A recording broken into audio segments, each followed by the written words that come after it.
मैं एक बार साउंड सुना देता हूँ।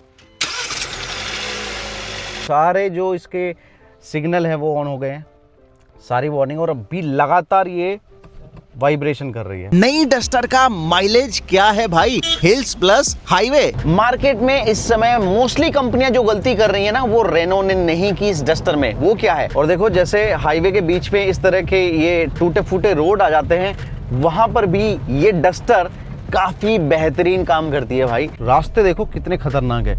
ओ भाई, सो फाइनली दोस्तों उस गाड़ी की इंडियन मार्केट में वापसी हो गई है जिसने मिड साइज एसयूवी सेगमेंट को शुरू किया था, यानी कि रेनो की डस्टर। और आज हम इस गाड़ी का माइलेज टेस्ट करके आपको बताने वाले हैं। अब ये जो गाड़ी है लॉन्च हो चुकी है, कीमत शुरू होती है 10,49,000 रुपए से।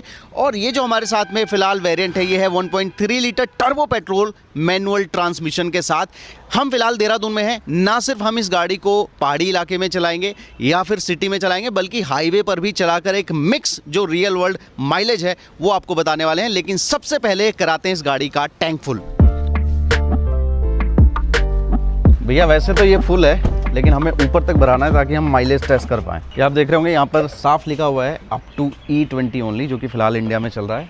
हाँ ठीक है, जैसा कि आप देख रहे हो हमने इतना फ्यूल भरा लिया कि हमारी फिंगर डूब गई है, और फिर से भी हम जितना भी चलाएंगे उसके बाद इतना ही फ्यूल भराएंगे कि हमारी फिंगर डूब जाए, और आपको रियल वर्ल्ड माइलेज बताने वाले हैं। तो दोस्तों इससे पहले कि हम अपना ड्राइव शुरू करें, एक बार इसके ट्रिप मीटर को रीसेट कर लेते हैं। यहाँ आप देखेंगे हमने ऑलरेडी रीसेट कर लिया है।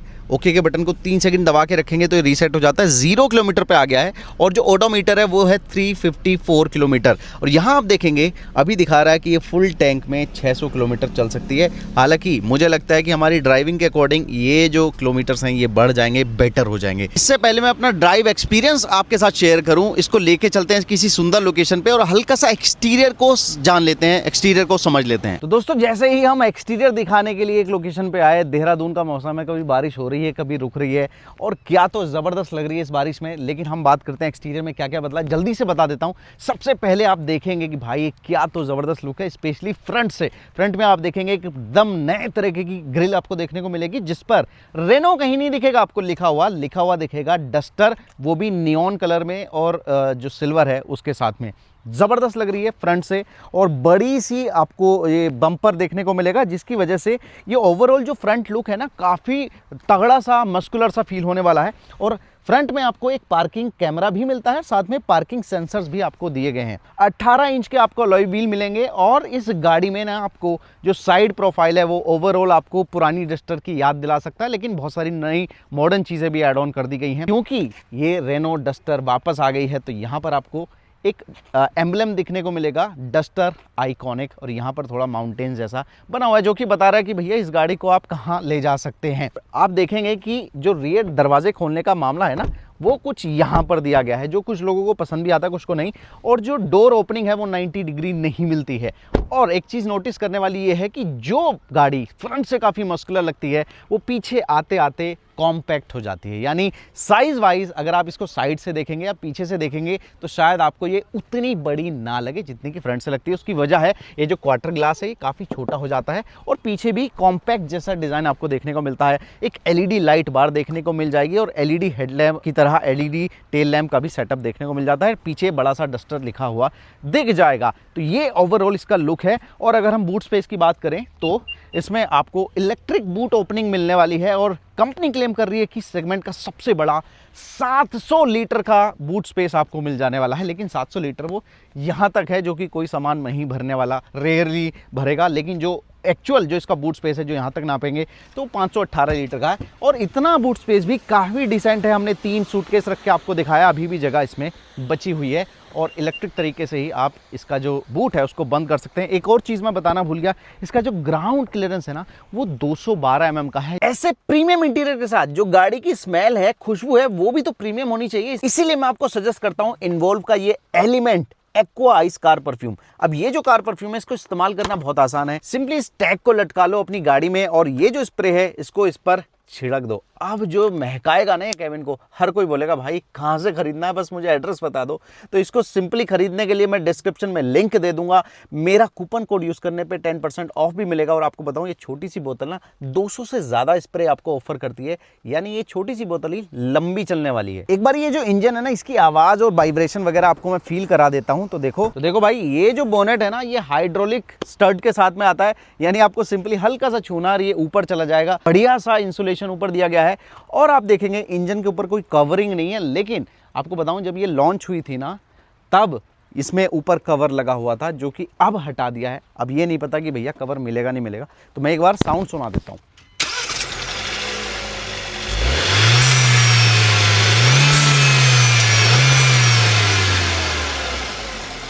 दोस्तों देहरादून में हमने इस गाड़ी को चलाना शुरू कर दिया और अभी हम क्योंकि बिजनौर की साइड जा रहे हैं, जो कि मेरा होम टाउन है, तो हमें अप हिल नहीं जाना है, हमें जाना है डाउन हिल। तो गाड़ी का जो इंजन है उस पर बहुत ज़्यादा स्ट्रेस नहीं पड़ेगा। लेकिन क्योंकि हम माइलेज टेस्ट कर रहे हैं और इसको बैलेंस करने के लिए हम वापस भी इस गाड़ी को लेके आएंगे और तब फ्यूल भराएंगे, तब आपको रियल वर्ल्ड माइलेज पता चलेगा। यानी हमारी ये जो जर्नी है ये काफ़ी लंबी चौड़ी रहने वाली है। और एक बढ़िया चीज़ इस गाड़ी में मुझे बैठते ही जो लगी है वो है ये जो डिस्प्ले है, इसमें आपको मिल जाता है गूगल का सपोर्ट, गूगल मैप का सपोर्ट, इवन असिस्टेंट वगैरह भी मिल जाता है गूगल का। तो हम बिना मोबाइल कनेक्ट करे ही अपनी लोकेशन को इसमें सेट कर सकते हैं। और यहाँ पर आप देख रहे होंगे मैं आवाज़ के जरिए लोकेशन बोलूँगा और ये कितनी जल्दी काम करता है। ये देखिए, मैंने बिजनौर का नाम लिया और तुरंत जो है ये कनेक्ट हो गया है और लोकेशन स्टार्ट हो गई है। और इसकी स्पीड मैं जो देख रहा हूँ वो मोबाइल से भी ज़्यादा क्विक मुझे नज़र आई है। तो ये काफ़ी हैसल फ्री हो जाता है, जिसकी वजह से आप कुछ सेकंड में ही इस गाड़ी से लोकेशन को कनेक्ट कर सकते हो, नेविगेशन को चालू कर सकते हो। जैसा कि आप इस डिस्प्ले में देख रहे हैं, यहाँ पर कुछ सेटिंग्स दी गई है। तो यहाँ मैं अपने लिए ड्राइव मोड सेलेक्ट कर सकता हूँ। ये रहा कंफर्ट मोड और ये रहा इको मोड। तो फिलहाल हम इस गाड़ी को इको मोड में चला रहे हैं, हम इसको कंफर्ट में भी चलाएंगे। और यहाँ से आप कॉन्फ़िगर कर सकते हैं कि इस वाले मोड में आपके लिए ड्राइविंग वगैरह कैसी रहे और स्टीयरिंग का जो एफर्ट है वो कैसा रहे, हार्ड हो जाए स्टीयरिंग या फिर लाइट रहे।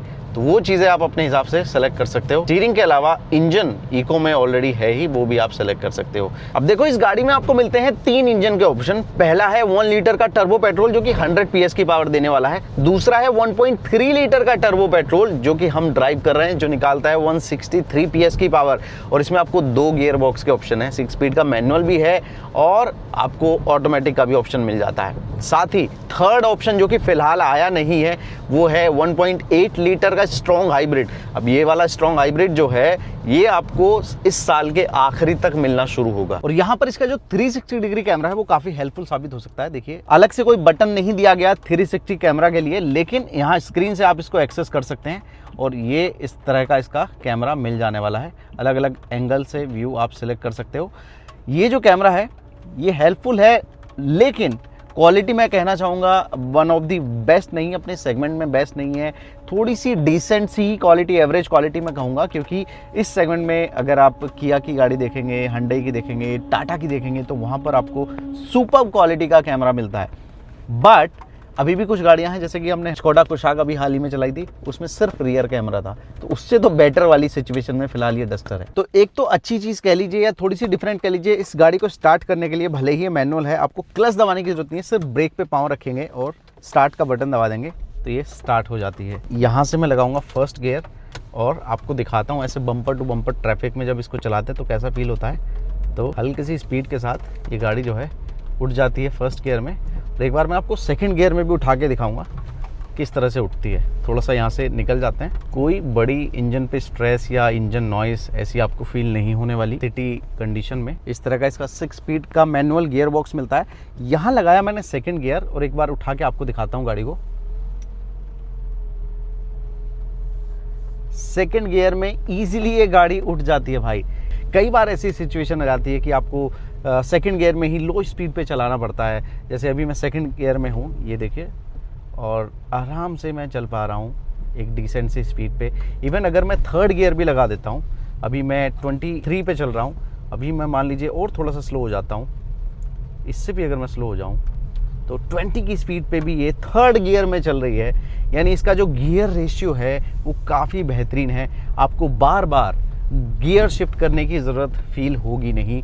इवन लो आरपीएम पे ही आपको जो टॉर्क है वो अच्छा खासा मिलने लग जाता है। इसके अलावा जिस तरह की सड़क आप देख रहे हैं जिस पे मैं इस वक्त चला रहा हूँ, तो ऐसी सड़कों पे जहाँ पे झटके होते हैं, गड्ढे वगैरह होते हैं, आप देखेंगे कि कैबिन के अंदर भी झटका फील नहीं हो रहा है। इवन जो बाउंस है वो भी बहुत ज़्यादा आपको फील नहीं होने वाला, जिसका कहने का मतलब है कि डस्टर में जो पहले वाली फील आती थी वो फील इसके सस्पेंशन में अभी भी आपको मिलने वाली है। देखिए कितनी टूटी हुई रोड है, काफ़ी टूटी हुई रोड पे इस वक्त हम इस गाड़ी को चला रहे हैं और बहुत अच्छे से ये मैनेज कर रही है। यानी ये जो गाड़ी है सिर्फ सिटी के लिए नहीं बनी है, ये एक्चुअल में जो टफ कंडीशंस है उसके लिए इंजीनियर्ड है।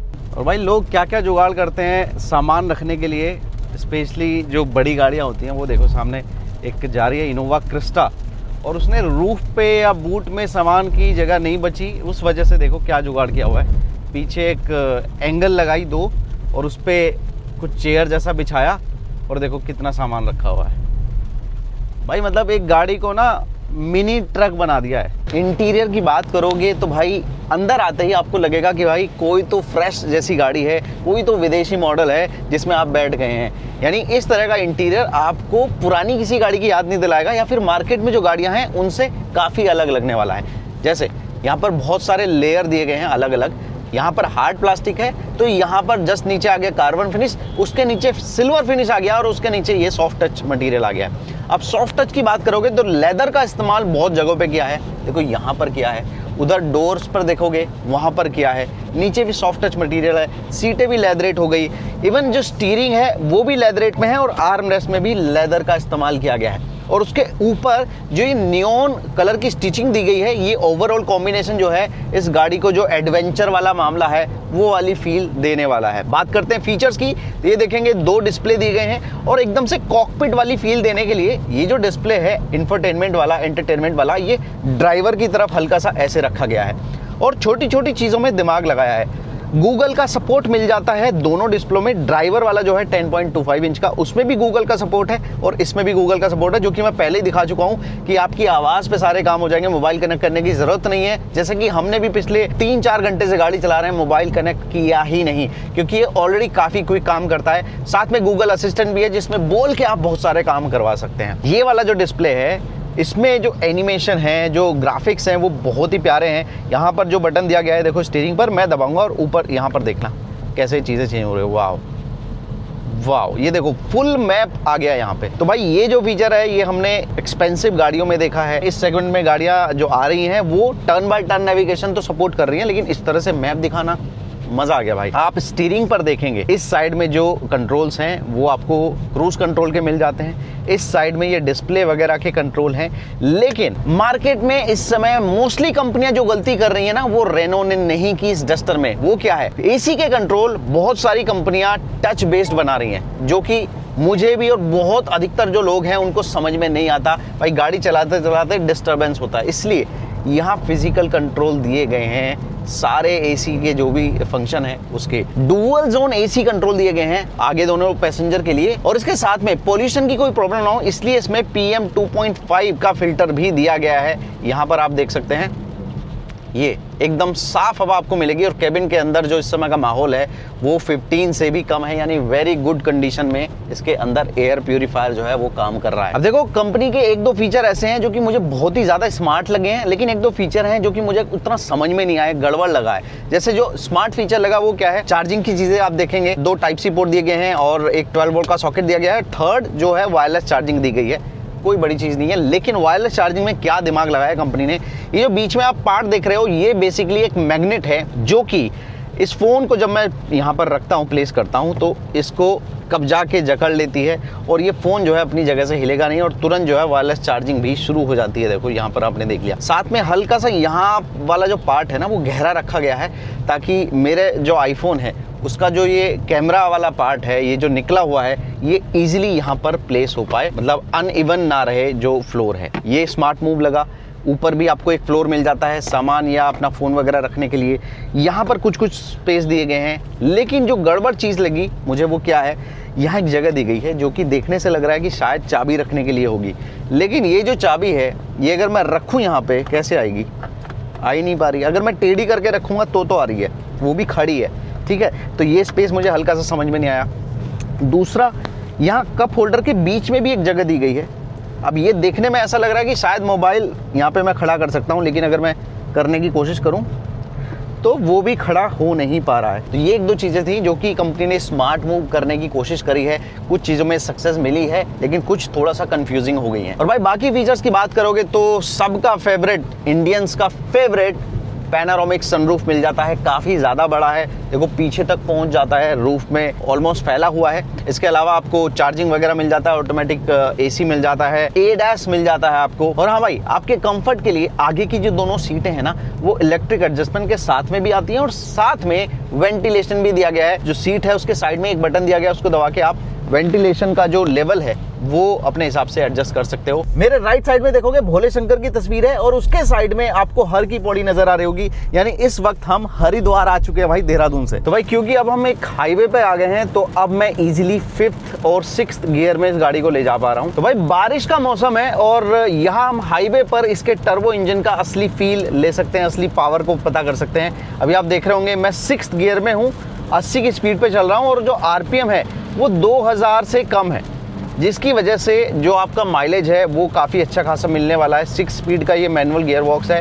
और अगर मैं हाईवे पर चाहता हूँ ओवरटेक वगैरह करना सेम गियर में, तो देखो मैं पंजा दबाऊंगा और ये स्पीड देखो आप, ऐसा नहीं है कि क्विक एकदम से है, लेकिन हाँ देखो अब जाके मैं 100 पार कर गया हूँ। तो थोड़ा ग्रेजुअली आपको पावर मिलने लगती है इस इंजन से। हालांकि अगर आपको क्विक रिस्पॉन्स चाहिए तो एक डाउन शिफ्ट करो और तब ये और ज़्यादा पावरफुल फील होने लगता है आपको। तो ओवरटेक्स वगैरह करने में भी आपको कोई बड़ी परेशानी होने नहीं वाली। अभी मैं 100 की स्पीड पे चल रहा हूँ इस हाईवे पे और अभी भी जो RPM मीटर है वो 3000 के अंदर ही अंदर है 5th गियर में भी।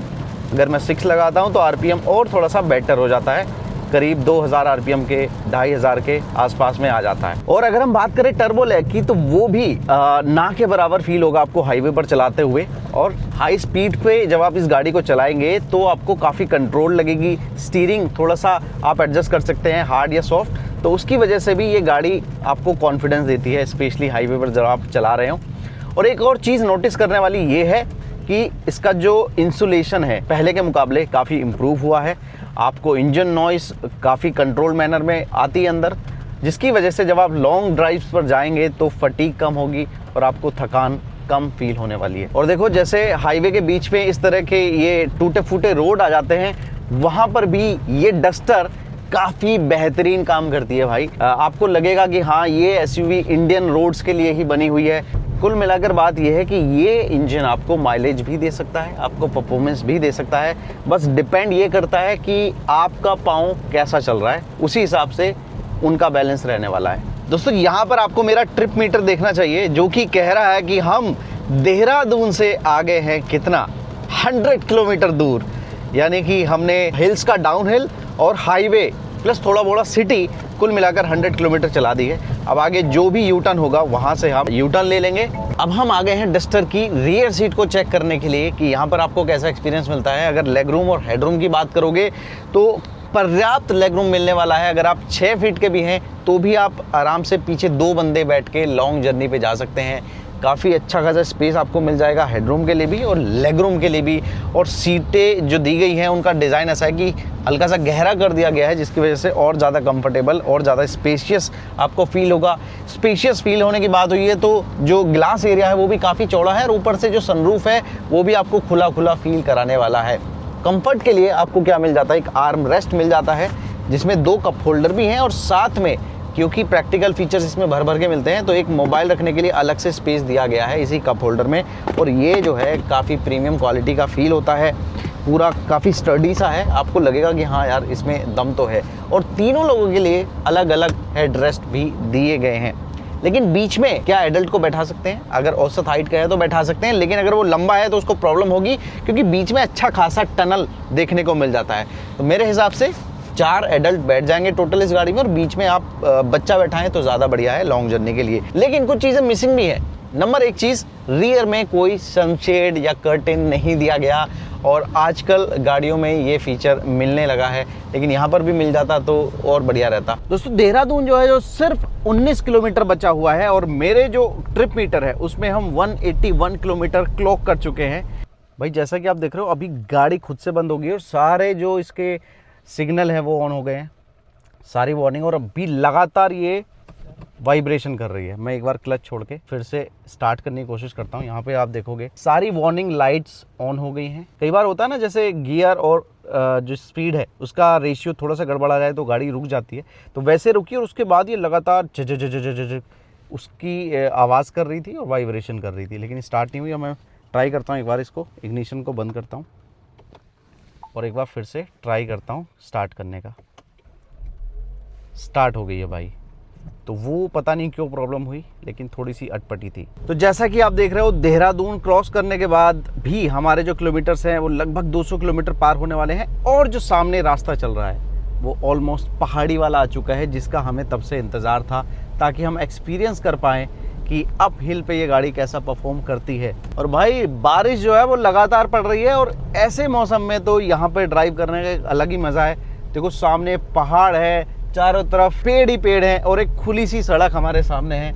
ऐसी जगहों पे आता है डस्टर जैसी गाड़ी को ड्राइव करने का मज़ा। तो भाई सामने आप देख रहे हो बोर्ड लिखा हुआ है मसूरी, और यहाँ से शुरू हो जाएगा वो रास्ता जो असली पहाड़ कहे जाते हैं, यानी सिर्फ और सिर्फ अप हिल्स के लिए चालू हो गए। फर्स्ट गियर में हम इसको चढ़ा रहे हैं, आसानी से चढ़ गई है, और रास्ते देखो कितने खतरनाक है। ओ भाई, सेकंड गियर, थोड़ा सा आपको गियर एडजस्ट करने पड़ेंगे, लेकिन ऐसा नहीं है कि कहीं भी ये अंडर पावर फील करा रही हो। लेकिन इस तरह के रास्ते पर तो सावधानी के साथ चलाना पड़ता है, स्पेशली तब जब बारिश का मौसम। थर्ड गियर में जब मैं चढ़ाई पे ले जा रहा हूँ तो थोड़ा सा इसको पुश करना पड़ रहा है। तो ये देखो सेकंड गियर में फ़िलहाल हम 25-27 की स्पीड पे, और जो आरपीएम मीटर है वो है लगभग 2000 के आसपास। और ये एक ऐसा गियर है जो आपको इस पहाड़ पे सबसे ज़्यादा इस्तेमाल होने वाला है। एक और ख़ास बात ये है कि यहाँ का जो डिस्प्ले है ना, वो खुद ही आपको इंडिकेट कर देगा कि गियर जो है डाउन शिफ्ट करना है या अप शिफ्ट करना है। देखो जैसे अभी मैं दिखाऊंगा, थोड़ा सा ज़्यादा लोड पड़ेगा तो मैं थर्ड गियर में हूँ भी, ये देखो इंडिकेशन आ गया कि भैया गियर जो है नीचे कर लो। गियर का एक साइन बन के आता है। तो अगर आप नए हैं ड्राइविंग में तो यहाँ देख के भी आपको आइडिया होता रहेगा। हिल्स पर जैसे ही आप थ्रोटल दबाते हो तो इंस्टेंट रिस्पॉन्स मिलता है, कोई आपको हेजिटेशन नहीं फील होने वाली इस इंजन के साथ। हिल्स जैसे इलाके में भी ये इंजन काफ़ी रिलैक्स तरीके से पावर को डिलीवर कर रहा है। लेकिन हाँ, सीधी सी बात है, इंजन को ज़्यादा काम करना पड़ रहा है हिल्स पे, तो माइलेज भी इम्पैक्ट होता है, माइलेज डाउन हो जाएगा। और वही मिक्स माइलेज तो हमें टेस्ट करके आपको बताना है। तो भाई जैसा कि आप देख रहे हो, हमारे सामने है एक पेट्रोल पंप, और हमारी जो सफ़र है या ट्रिप है वो देखो 220.6 किलोमीटर हम पूरा कर चुके हैं। यानी वक्त आ गया है अब हमें फिर से टैंक फुल कराना चाहिए, और जो रियल वर्ल्ड माइलेज है वो आपको कैलकुलेट करके बता देना चाहिए। चलिए, तो फिर से हम जो टैंक है उसको फुल कराएंगे कहाँ तक कि हमारी फिंगर डूब जाए, 0। आप देख सकते हैं, ये देखिए मेरी फिंगर डूब गई है और तेल ऊपर तक आ गया है। कितना आया है स्क्रीन पे देख लीजिए, 14.98, लगभग 15 लीटर तेल आ गया है। चलिए कैलकुलेट करते हैं। दोस्तों टैंक हमने फिर से फुल करा लिया है, जैसा कि मैंने आपको दिखाया 14.96 लीटर तेल आया है। और एक बार फिर से ट्रिप को देख लीजिए, 220.6 या 7 किलोमीटर हम चले हैं, और ऑडोमीटर भी आप चेक कर सकते हैं 575। मैंने शुरू में भी आपको दिखाया था कितना ऑडोमीटर था, आप वहाँ से भी कैलकुलेशन कर सकते हैं। चलिए अब कैलकुलेट करते हैं। 220.7 को डिवाइड करते हैं 14.96 से, यहाँ आप देख सकते हैं 14.75 kmpl का माइलेज इस गाड़ी ने हमें निकाल के दिया है। वो भी तब जब हमने इसको सिटी में चलाया, हमने इसको हाईवे पे चलाया, और हमने इसको हिल्स में भी चलाया। तो एक कंबाइंड जो माइलेज है वो रियल वर्ल्ड में ये जो गाड़ी है 1.3 litre turbo petrol engine with manual transmission के साथ ये नई डस्टर निकाल के देने वाली है। आपको ये माइलेज टेस्ट कैसा लगा? हमने पूरी कोशिश करी एक रियल वर्ल्ड सिनेरियो में आपको इस गाड़ी का रिव्यू बताने की।